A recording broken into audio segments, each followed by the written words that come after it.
ഈ നെഗറ്റീവായ സോളുകളുമായിട്ട് നമ്മൾ കണക്റ്റഡ് ആവും. ദുർമന്ത്രവാദം, ഈ പറയുന്ന ആവശ്യമില്ലാത്ത മന്ത്രങ്ങൾ ഉപയോഗിക്കുക തുടങ്ങിയിട്ടുള്ള ഇപ്പോൾ ഈ പറയുന്ന ഒരുപാട് കൂടോത്രം തന്നെ അതിനകത്ത് ഒരുപാട് സെഗ്മെൻറ്റുകളുണ്ട്. ഇതെല്ലാം ഇപ്പം ഞാനെന്ന് പറയുന്ന വ്യക്തി എൻ്റെ ജീവിതത്തിൽ മുഴുവനും ഒരു നെഗറ്റീവായ കാര്യത്തിന് വേണ്ടി ഫോക്കസ് ചെയ്യാം. ആൻറ്റി ക്രൈസ്റ്റ്, സേവകൾ, നരബലി തുടങ്ങിയിട്ടുള്ള ഒരുപാട് ബലികളുണ്ട് അതിനകത്ത്. ഇതെല്ലാം നമ്മൾ ഒരു പർട്ടിക്കുലർ ഒരു നെഗറ്റീവ് സോളിന് വേണ്ടി ഞാൻ ചെയ്തുകൊണ്ടിരിക്കാന്ന് വിചാരിക്കാം. ആക്ച്വലി എന്നിൽ എന്താ ഡെവലപ്പ് ആവുന്നത്? നെഗറ്റീവായ ഊർജ്ജം. ഞാൻ കണക്റ്റ് ആവുന്ന എന്തിലോട്ടാണ്? ഒരു നെഗറ്റീവായ എൻറ്റിറ്റിയിലോട്ടാണ്. എൻറ്റിറ്റി എന്ന് പറഞ്ഞു കഴിഞ്ഞാൽ ഈ ഭൂമിയിൽ യൂണിവേഴ്സിൻ്റെ അകത്തിന് വലിയൊരു എൻറ്റിറ്റി ഉണ്ട്, നെഗറ്റീവ് എൻറ്റിറ്റി ഉണ്ട്. ആ നെഗറ്റീവ് എൻറ്റിറ്റികൾ എപ്പോഴും പർട്ടിക്കുലർ സോളുകളെ കണക്ട് ചെയ്തുകൊണ്ടേയിരിക്കും. അപ്പോൾ ഞാൻ എന്ത് പറ്റുമെന്ന് പറഞ്ഞു കഴിഞ്ഞാൽ എൻ്റെ ശരീരം പൂർണ്ണമായിട്ടും ദൈവികതയിൽ നിന്ന് കട്ടായി ഈ നെഗറ്റീവായ ഇതിനോട് ഞാൻ കണക്റ്റ് ആവും.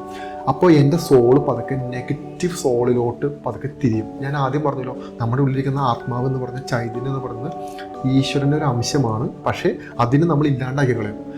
മനുഷ്യൻ്റെ ഒരു പ്രത്യേകത എന്താണെന്ന് പറഞ്ഞാൽ, അല്ലെങ്കിൽ ദൈവത്തിന് വലിയൊരു മനസ്സെന്നു പറഞ്ഞാൽ രേഷ്മയ്ക്ക് ഇഷ്ടമുള്ളവർ ജീവിക്കാം.